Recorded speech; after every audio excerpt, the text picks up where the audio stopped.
Mixing the alginate. Place the appropriate amount of water into the bowl. Shake the can of alginate to fluff the contents and carefully lift off the lid to prevent the particles from flying into the air.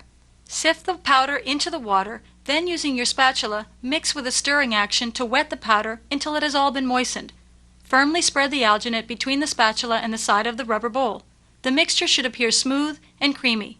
Loading the mandibular impression tray. Gather half of the alginate in the bowl onto the spatula and wipe the alginate into half of the tray from the lingual aspect. Press the material down to the base of the tray to help remove any air trapped in the material. Smooth the surface of the alginate by wiping a moistened finger along the surface. Place additional material over the occlusal surfaces of the mandibular teeth. Retract the patient's cheek with your index finger and turn the tray slightly sideways when placing it into the mouth. Center the tray over the teeth. The posterior border of the tray is pressed down first, followed by the anterior portion of the tray. Ask the patient to lift their tongue to the roof of the mouth and then relax. This will allow the alginate to form an impression of the lingual aspect of the alveolar process. Instruct the patient to breathe normally while the tray is in place. Observe the alginate around the tray to determine when the material has set. To remove the tray, place your fingers on top of the impression tray to protect the maxillary teeth from damage. Gently break the seal between the impression and the peripheral tissues by moving the inside of the patient's cheeks or lips with the finger. The handle of the tray is grasped with the thumb and index finger, and a firm lifting motion is used to break the seal. The tray and impression are snapped from the dentition.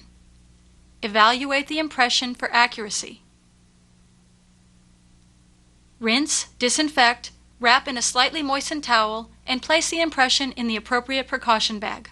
Loading the maxillary impression tray. Load the maxillary tray in one large increment and use a wiping motion to fill the tray from the posterior end. Place the bulk of the material toward the anterior palatal area of the tray. This prevents the alginate from flowing beyond the tray and into the patient's throat during tray placement. Moisten your fingertip with water and smooth the surface of the alginate. Using your index finger, retract the patient's cheek and turn the tray slightly sideways to position the tray into the mouth. Center the tray over the patient's teeth. Seat the posterior border of the tray first to form a seal.